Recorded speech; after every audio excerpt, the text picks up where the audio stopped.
నమస్కారం, welcome to I dream. ధర్మ మార్గం విత్ విజిత కార్యక్రమానికి స్వాగతం.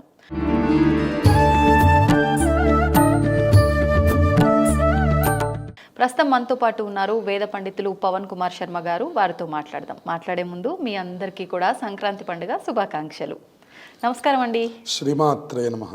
సంక్రాంతి శుభాకాంక్షలు అండి మీ అందరికీ కూడా, అలాగే ఐ డ్రీమ్ ప్రేక్షకులందరికీ సంక్రాంతి శుభాకాంక్షలు. ధన్యవాదాలండి. నా తరపున, ప్రేక్షకులందరి తరపున కూడా. అయితే ఇంకా మీకు అర్థమైపోయింది నేనేం మాట్లాడబోతున్నానని. ఈ పండుగ యొక్క విశిష్టత, సంక్రాంతి పండుగ 3 రోజులు పెద్ద పండుగగా జరుపుకుంటాము. ఎందుకు జరుపుకుంటున్నాము, అసలు జరుపుకోవాల్సిన దానికి వెనకాల ఏదో ఒక ఆంతర్యం ఉంటుంది. ఆంతర్యం ఏంటో వివరించండి. తప్పకుండా. మన తెలుగు వాళ్ళందరికీ కూడా ప్రత్యేకించి పెద్ద పండగ అని పిలుచుకునే పేరు ఈ సంక్రాంతికి అన్నమాట. మిగతా పండుగలన్నిటికీ వేరు. అవును, మొత్తం సంవత్సరం మొత్తంలో మనం గమనిస్తే దీనికి పెద్ద పండుగ అనే పేరుతో పిలుస్తాం. దీన్ని మనం తత్వరహస్యంగా మనం గమనించినట్లయితే భోగి అనేటటువంటి దాంట్లో మనకి పండుగలు మొదలవుతాయి. భోగి, సంక్రాంతి, కనుమ 3 పేర్లు చెప్తున్నాం. 4వది ముక్కనుమ అనేది కూడా చేస్తారు. 4 రోజులు చేసే సంప్రదాయం కూడా ఉంది.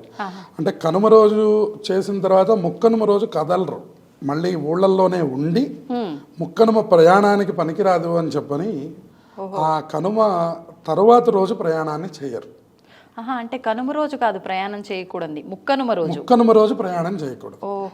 అందువల్ల ఆ ముక్కనుమ అనేటటువంటి దానికోసమని మళ్ళీ 4వ రోజు కూడా ఉండి ఆ తర్వాత ఎటు వాళ్ళు అటు ప్రయాణం చేయడం అనేటువంటిది లోకంలో మనకు కనిపిస్తుంది. సరే, ఇక భోగి అనేటటువంటి దాని దగ్గరికి వచ్చేసరికి భోగి అనేటటువంటిది భోగమును అనుభవించేటటువంటిది అనేది మనకు అందులో కనిపిస్తున్న అర్థం. ఆ పేరులో మనకు అర్థం కనిపిస్తుంది. కాకుండా మనకి 3 రకాల అర్థాలు తత్వరహస్యంగా చెప్పారు. మొట్టమొదటిది ఏమిటి అంటే, గోదాదేవిని రంగనాథ స్వామికి ఇచ్చి వివాహం చేసేటటువంటి పర్వదినం. అంటే 4 రోజులు ధనుర్మాసం దీక్ష చేసినటువంటి తర్వాత ఇక అమ్మవారు ఎవరైతే గోదా అమ్మవారు ఇన్ని రోజులు 30 రోజులు పాశురాలు చెప్పి స్వామివారికి పూలమాలలు అలంకరించి ఈ వ్రతాన్ని ఆచరించిందో ఆవిడ సాక్షాత్తుగా పరమాత్మని పొందింది. పరమాత్మని పొందడమే నిజమైనటువంటి భోగం అని చెప్తున్నారు అన్నమాట. మనం అనుకుంటున్న భోగం కాదు ఇది పరమాత్మని చేరడం. అయితే పరమాత్మని చేరడానికి ఏదైనా ఒక ప్రత్యేకమైన రోజు ఉందా అంటే, ఆవిడ సహజంగా జన్మించి మనందరిలాగానే అలా మనకి ప్రారంభం చేసి వెళుతూ ఉన్నటువంటి యొక్క 4 రోజుల దీక్షకి సాంగతంగా రేపటి రోజున భోగి రోజున గోదా రంగనాథ స్వామి కళ్యాణం చేయడం, అలాగే ఆ రంగనాథ స్వామి పక్కన గోదాదేవిని చేర్చడం. మిగతా అప్పుడు గోదాదేవిని మనం కనిపించం, కేవలం ఈ సందర్భంలో మాత్రమే మనకు కనపడతారు. ఇది ఒక రహస్యం. ఇక రెండవది, భోగి అనేటటువంటిది పీడలను వదిలించుకోవడం అని చెప్తోంది రెండవ రహస్యం. అయితే పీడలంటూ ఏముంటాయండి, మనం అంతా పాజిటివ్గా ఉంటాం. మనకేంటి పీడ అంటే, ప్రతి వాళ్ళకి ఒక పీడ ఉన్నది. పీడ అన్న శబ్దానికి అర్థం మనలో ఉండే నెగిటివ్ అనండి, మన మీద ఉండే నెగిటివ్ అనండి, రెండనండి. ఏంటండి డిఫరెన్స్ ఏంటి అంటే, మనలో ఉండే నెగిటివిటీ అంటే మనం భావించేటటువంటి నెగిటివిటీ. అంటే మనం ఎదుటి వాళ్ళని తిట్టడం కానివ్వండి, మనలో ఉండే కోపము, మనలో ఉండే మోహము, మదము, మాత్సర్యము, వీటన్నిటికీ మనలో ఉండే నెగిటివ్. మాకేం సంబంధం లేదండి, మేము బాగానే ఉన్నాం, కానీ ఎదుటి వాళ్ళు మా మీద ఏడుస్తూ ఉన్నారు. ఇది మన మీద ఉండే నెగిటివిటీ. లోపల ఉన్న నెగిటివిటీ, మీద ఉన్న నెగిటివిటీకి చాలా తేడా. ఏదున్నా ఇబ్బంది. ఈ రెండింటినీ మనం అనుభవించాల్సి. దీన్ని తీసుకోవడానికి ఏదైనా ప్రత్యేకమైన రోజు ఉందా? దీన్నే మనం నరఘోష అంటున్నాం, ఇంకా రకరకాల పేర్లతో పిలుస్తున్నాం. ఈ పీడ వదిలించుకోమని ప్రత్యేకంగా చెప్పింది ఈ భోగి రోజున. అటువంటి భోగి పొద్దున్నే ప్రాతకాలంలో నిద్రలేచి ఎవరైతే చక్కగా ఒంటికి నూనె రాసుకొని అభ్యంగన స్నానం చేస్తారో ముందు మన మీద ఉన్నటువంటి పీడ పోతుందని చెప్పారు. ఎప్పుడైతే భోగి మంటలు వేసి ఇంటికి గనక దగ్గరలో కానీ ఇంటి ఆవరణలో కానీ ఆ భోగి మంటలు వేస్తారో, అందుకనే ఒక్క చిన్న మంట అయినా సరే మన ఇంటి దగ్గర, ఇంటి గుమ్మం దగ్గర వెలగాలని చెప్పారు. ఆ భోగి మంటకి అంత పెద్ద ప్రాధాన్యత ఉంది. దాని రహస్యం కూడా మనం చెప్పగలం. అసలు ఏ సమయంలో వేయాలి ఈ భోగి మంట అనేది? ఇది సూర్యోదయాత్ పూర్వమే వేయమని శాస్త్రం మనకి తెలియజేస్తుంది. సుమారుగా 6 లోపల, 6, 7 ఇప్పుడు మనకి చీకటి పడి కాస్త చీకటి వెళ్ళిపోవాలి అంటే మనకి 7 కూడా అవుతుంది. అవును అవును సరే కనీసం మరీ తెల్లవారుజామున 4 గంటలకు లేవలేకపోయినా కనీసం 7 లోపలగా అవును మీరు కనీసం భోగి మంటలు వేసుకొని స్నానాలు పూర్తి చేసుకుంటే మనం భోగిని సుసంపన్నం చేసుకున్నట్లు. ఎప్పుడైతే ఇంటి దగ్గర మనం ఈ భోగి మంట వేస్తామో ఇంటికి పట్టిన పీడ వదిలిపోతుంది అని చెప్పారు. ఇక మూడవది చూడండి, భోగి పళ్ళు అని పిల్లలకి పోస్తారు. అవునండి. దాని ద్వారా మన మీద ఉన్నటువంటి పీడ వదిలిపోతుందని చెప్పారు. ఇలా 3 రకాలుగా ఈ భోగి యొక్క పీడని వదిలించుకోమంటోంది శాస్త్రం మనకి. ఇక్కడి నుంచి ఇప్పుడు ఎక్కడైతే ఈ భోగి నుంచి మనకి పీడ వదిలిపోయిందో తర్వాత రోజు వచ్చేటటువంటి సంక్రాంతిని మనం పూర్ణంగా అనుభవిస్తాం. ఇక సంక్రాంతి దగ్గరికి వచ్చేసరికి చూడండి, సంక్రాంతి అనేది ఉత్తరాయణ పుణ్యకాలం. ఉత్తరాయణము అన్న శబ్దానికి అర్థం 6 మాసాలు దక్షిణాయనము, 6 మాసాలు ఉత్తరాయణం. సూర్యుడు ఎప్పుడైతే ధనుస్సు రాశిలో నుంచి మనం ధనుర్మాసంగా ఇన్ని నెల రోజుల పాటు చేసుకున్నామో దీన్ని దాటి మకరంలోకి ప్రవేశిస్తున్నాడు. ఎప్పుడైతే మకరంలోకి సూర్యుడు ప్రవేశించాడో అప్పుడు సమస్తమైనటువంటి దేవతలందరికీ కూడా పగలు ఏర్పడుతుంది అని చెప్పారు. అంటే దేవతలకి పగటి కాలం ఇది. ఇప్పుడు ఈ సంక్రాంతి నుంచి 6 నెలల పాటు మళ్ళీ ఆషాఢ మాసంలో దక్షిణాయనం వచ్చేంత వరకు ఉన్నటువంటి ఈ కాలం ఏదైతే ఉందో ఇది పగలు. అంటే మనలాగా ఒక ఇన్ని గంటలు ఒక డేలో 24 గంటల్లో చీకటి, ఒక 24 గంటలు పగలు ఇలా ఉండదా? అంటే మాసాలలాగేనా? మాసాలు వాళ్ళకి మనకి ఎప్పుడైతే మనకి ఒక నెల రోజులు గడుస్తుందో వాళ్ళకి ఒక గంట కాలం గడిచినట్లు. అంటే ఈ 6 నెలలకి మనకి అంత డిఫరెన్స్ ఇచ్చారు. ఇప్పుడు జరుగుతున్న ఈ 6 నెలలు పగటి పూట ఒక 12 గంటల కాలం. మనకు ఒక నెల గడిస్తే వాళ్ళకి ఒక 2 గంటల కాలం గడుస్తుంది. అలా మనం గనక బేరీజ్ వేసుకుంటే, అయితే మీరు అసలు ఇలా ఉంటుందా అండి అని మీరు ప్రశ్నించారనుకోండి, వెంటనే ప్రశ్న ఏమొస్తుందంటే మనకి అమెరికాకే ఇంత తేడా పెట్టారే, మనం పగట్లో ఉంటున్నాం వాళ్ళు రాత్రిలో ఉంటున్నారు, మరి ఇంత తేడా ఉన్నప్పుడు ఊర్ధ్వ లోకాలకి ఎంత తేడా ఉండాలండి. కాబట్టి ఇప్పుడు మీరు చంద్రగమనం చేసి ఇప్పుడు చంద్రయానాన్ని మనకు అక్కడికి వెళ్ళి వచ్చినటువంటి వాళ్ళ అనుభవాలు కూడా కొన్ని మనం దీంట్లో మిళితం చేసుకోవచ్చు. కాబట్టి ఏంటంటే ఇక్కడ మనకి గమనం ఎప్పటికీ మారిపోతూ ఉంటుందని చెప్పారు. దీన్ని మనకి పితృదేవతా సంబంధమైన పండగే కాబట్టి ఈ విషయం కూడా మనం చెప్పుకోవచ్చు. సంవత్సరానికి ఒక మారు తల్లిదండ్రులకి తద్దినాలు పెడుతున్నాం.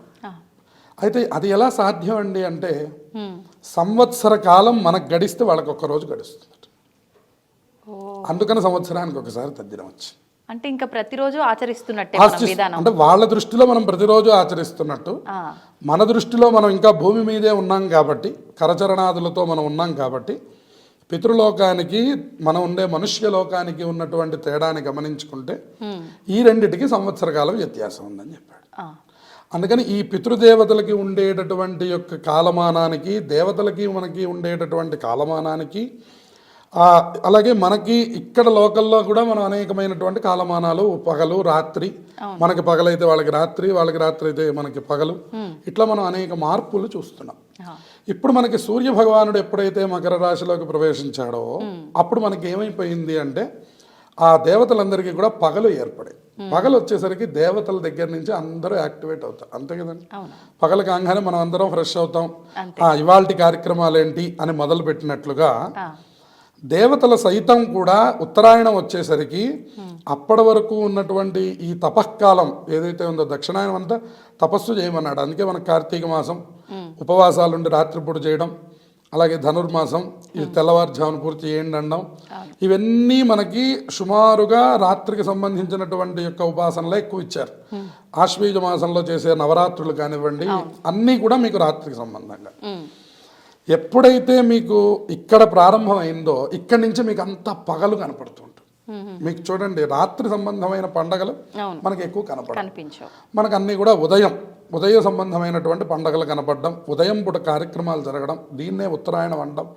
ఉత్తరాయణంలో అనేక శుభకార్యాలు చేస్తూ ఉండడం, ఉత్తరాయణంలో కొన్ని యజ్ఞములు చేస్తూ ఉండడం, ఉత్తరాయణానికి సంబంధించే దేవతా సంబంధమైన ప్రతిష్టా కార్యక్రమాలు చేస్తూ ఉండడం, ఇలా మొత్తము సంబంధించింది ఉత్తరాయణానికి సంబంధించింది. కాబట్టి ఈ ఉత్తరాయణం మకర రాశిలోకి సూర్యుడు ఎప్పుడు ప్రవేశిస్తున్నాడో జ్యోతిష్య శాస్త్రం ప్రకారం కూడా ఇక్కడి నుంచి మకరం దగ్గర నుంచి కర్కాటకం వరకు సూర్యుడి గమనాన్ని 6 నెలల పాటు ఉత్తరాయణం అని, అలాగే మనకి కర్కాటకం నుంచి మకరం దాకా వచ్చే 6 నెలల పాటు దక్షిణాయనం అని చెప్పారు.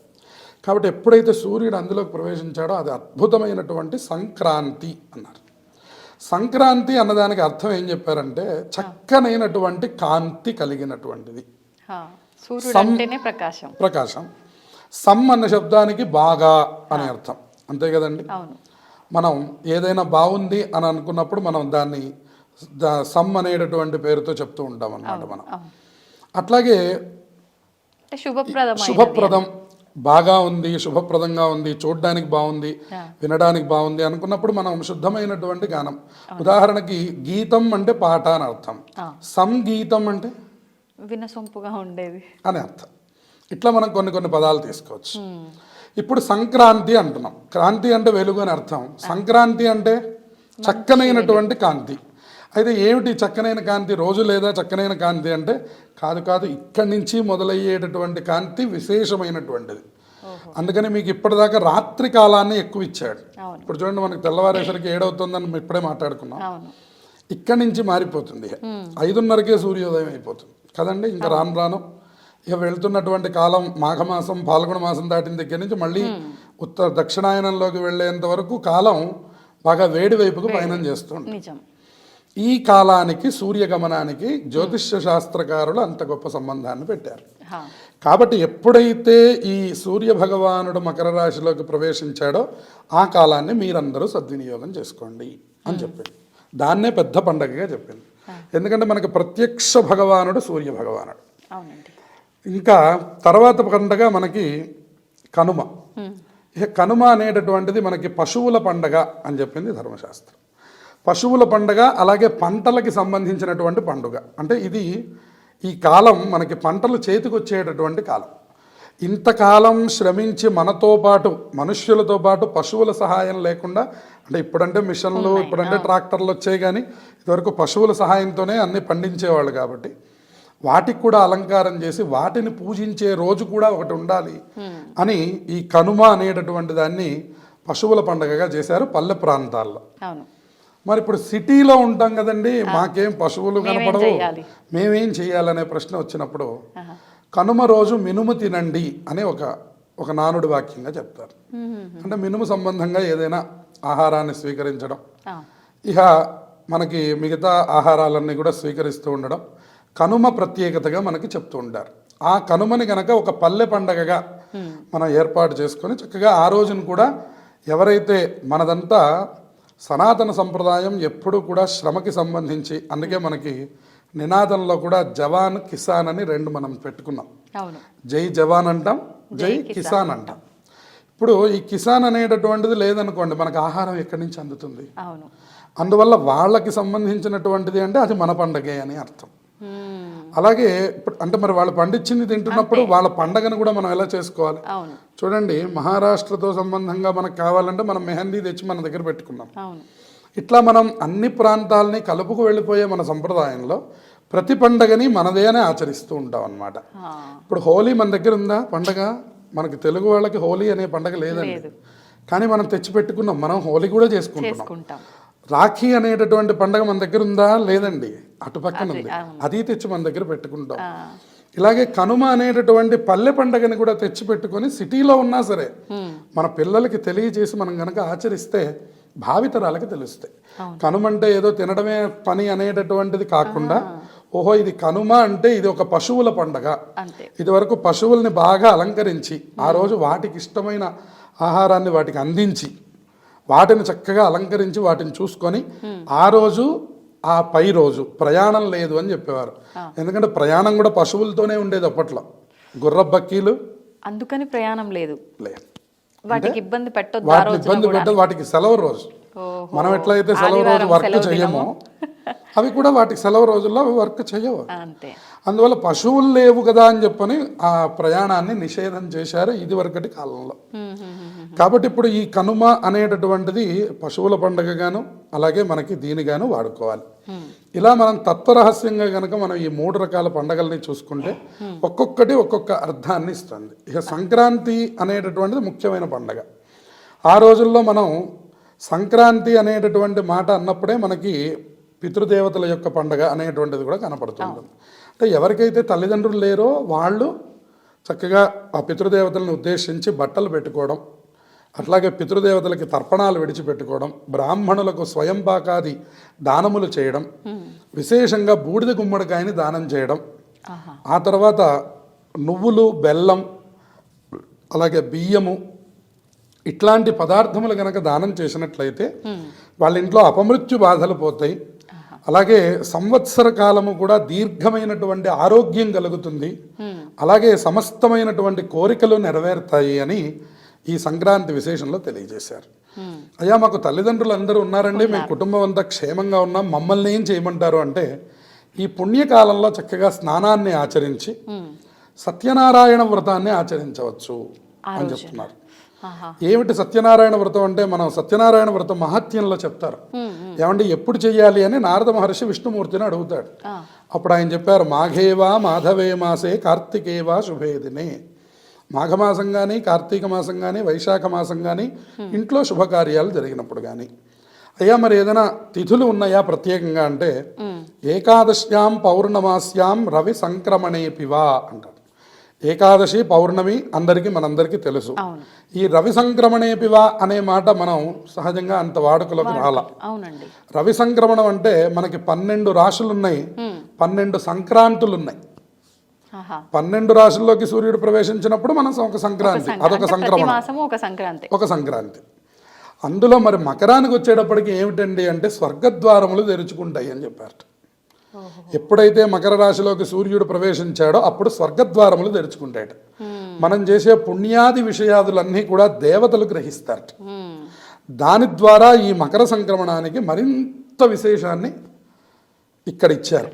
ఇక రెండవది, ఇక్కడ అయనం కూడా మారుతూ ఉన్నది అని చెప్పాడు. ఇక్కడ కేవలం మిగతా మాసాల్లో కేవలం ఆ మాసం మాత్రమే మారుతుంది, ఆ సూర్యుడి యొక్క గమనం మాత్రమే మారుతుంది. కానీ ఇక్కడ అలా కాదు. ఇక్కడ ఏమవుతుంది, మాసం మారుతున్నది, అయనం కూడా మారుతున్నది. దానివల్ల సూర్యుడి యొక్క గమనాన్ని అనుసరించి మనకి చక్కనైనటువంటి విభాగాన్ని ఏర్పాటు చేశారు. కాబట్టి ఇప్పుడు పౌషలక్ష్మి అని మనకు ఒక పేరు. పుష్యమాసంలో లక్ష్మీదేవిని పొందండి అని. అంటే అప్పుడు పంటలన్నీ పుష్యమాసంలో చేతికి వస్తాయి. ఇదివరకు గ్రామీణ లెక్కల్లో ఇవన్నీ చాలా గొప్పగా పౌషలక్ష్మి అంటుండేవారు.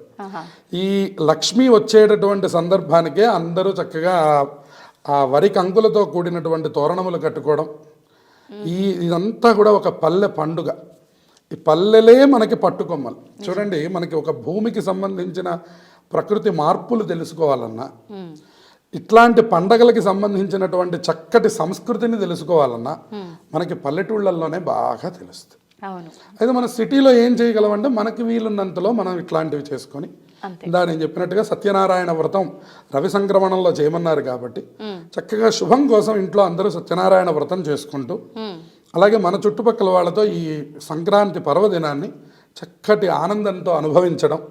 ఇక్కడ మళ్ళీ అరిసెలు, నువ్వులు, చిమ్మిలి ఇవన్నీ కూడా పిండి వంటలు చేస్తుంటారు. సకినాలు అంటూ ఉంటారు, అరిసెలు అంటూ ఉంటారు, బొబ్బట్లు అంటూ ఉంటారు. రకరకాల పిండి వంటలు చేసుకొని ఉత్సాహం వర్ధయతే ఇది ఉత్సవం అన్నాడు. కాబట్టి ఈ సంక్రాంతి పండగ, ఈ ఉత్సవాలు ఏవైతే ఉన్నాయో, ఈ గోదాదేవి రంగనాథుణ్ణి కలుస్తున్నటువంటి సందర్భం, ఆ తర్వాత మన పితృదేవతలు ఉత్తమ లోకాలకు వెళ్ళాలని మనం చేసేటటువంటి పితృ కార్యక్రమాలు, అలాగే పండగ కోసం మనం చేసేటటువంటి పూజాది కార్యక్రమాలు, చక్కగా నూతన వస్త్రాలు ధరించడం. ఎప్పుడైతే నూతన వస్త్రాలు ధరిస్తామో అప్పుడు మన దగ్గర నుంచి అలక్ష్మి వెళ్ళిపోతుంది. అలక్ష్మి అంటే జ్యేష్ఠాదేవి, ఆవిడ వెళ్ళిపోతుంది. అప్పుడు మహాలక్ష్మీదేవి అనుగ్రహం కలుగుతుంది. చక్కగా కొత్తటి బట్టలు వేసుకోవడం. మనకి పల్లెటూళ్ళ దగ్గర నుంచి కూడా ఈ ఎగురు వేసే సంప్రదాయం ఉంది. మన కైట్స్ అంటూ ఉంటాం, గాలిపటాలు పతంగులు ఎగరేసే సంప్రదాయంలో మనకి తత్వరహస్యం చెప్పారు. నువ్వు ఎక్కడికైనా వెళ్ళిపో, దారం ఉందని గుర్తుపెట్టుకో. అది ఒక ఆధారం. అంటే దారం అంటాం మనం. చూడండి, మీరు అది పైకి ఎగరవేసిన తర్వాత మీకు ఆ పతంగ మాత్రమే కనపడుతుంది, కానీ దారం ఎవరికి కనపడదు. ఈ దారం అనేటటువంటి భగవంతుడు ఉన్నాడు అని తెలిసి నువ్వు ఎంత దూరమైనా ఎగురు. వితౌట్ దారం నువ్వు ఎగరలేవు, ఎక్కడ పడితే అక్కడ పడిపోతావు. ఈ తత్వములను తెలియజేయడానికి పిల్లలకి మనకి చిన్నప్పటి నుంచి ఎన్నో రహస్యాలు మన పండగల్లో పెట్టి, మీరు ఆడుకోండి, ఆడుకోవడంలో తెలుసుకోండి. అన్నీ ఆడుకుంటూనే తెలుసుకోవాలి. అన్నప్రాశనలో డబ్బులు పెడతాం, అప్పుడు డబ్బు సంపాదిస్తాడా? కాదు. తెలుసుకో అంటే నీ జీవితానికి నీకు డబ్బు కావాలి, నీ జీవితానికి నీకు మంచి భోజనం కావాలి, నీ జీవితానికి నీకు బంగారం ఇత్యాది నగలు ఇవన్నీ కూడా కావాలి, సంపద. ఇలా మనం చక్కగా ఏర్పాటు చేసుకోవడానికి సనాతనమైనటువంటి ఈ సంప్రదాయం మనకి ఎన్నో ఏర్పాటు చేసింది. అందులో ఆఖరికి ఈ ఆటలతో సహా మనకు ఒక తత్వరహస్యాన్ని చక్కగా ఏర్పాటు చేసి, ఒక ఆనందం ఉల్లాసం కోసమే కాదు, దాంట్లో కూడా అర్థం ఉంది. ఆ అర్థమును తెలుసుకొని కాలం వ్యర్థం చేయకుండా మనం అందరం దాన్ని పరమార్థంలోకి నడవగలిగే పండుగలే ఈ భోగి, కనుమ, సంక్రాంతి. ఈ మూడు కూడా తెలుగు వాళ్ళకి అత్యంత ముఖ్యమైనటువంటి పండుగలు. వీటిని మరింత ఆనందంతో చక్కగా మనందరం జరుపుకోవాలి. ధన్యవాదాలండి. శుభమస్తు. And for more videos, Please subscribe to iDream. Please subscribe to iDream. Please subscribe iDream. And please subscribe to iDream. For more videos, subscribe to iDream. please like, share and subscribe to the channel. Congratulations, iDream. Subscribe to iDream. Subscribe to iDream. So subscribe to iDream Media. iDream ki iDream team andarki huge congratulations. Please subscribe iDream Media. Please subscribe to iDream. Subscribe iDream. Please subscribe to iDream. iDream అంటే నా కళల ఛానల్ను subscribe చేసుకున్న నోరు తిరుగుతలేదు, మీరైతే గంట గుర్తు కొట్టండి. For more such videos, please subscribe to iDream. Subscribe to iDream. Please subscribe to iDream. Please subscribe iDream Media. Please do subscribe to iDream. Please subscribe to iDream Media. For best entertainment and information, please subscribe iDream. And don't forget to subscribe to iDream.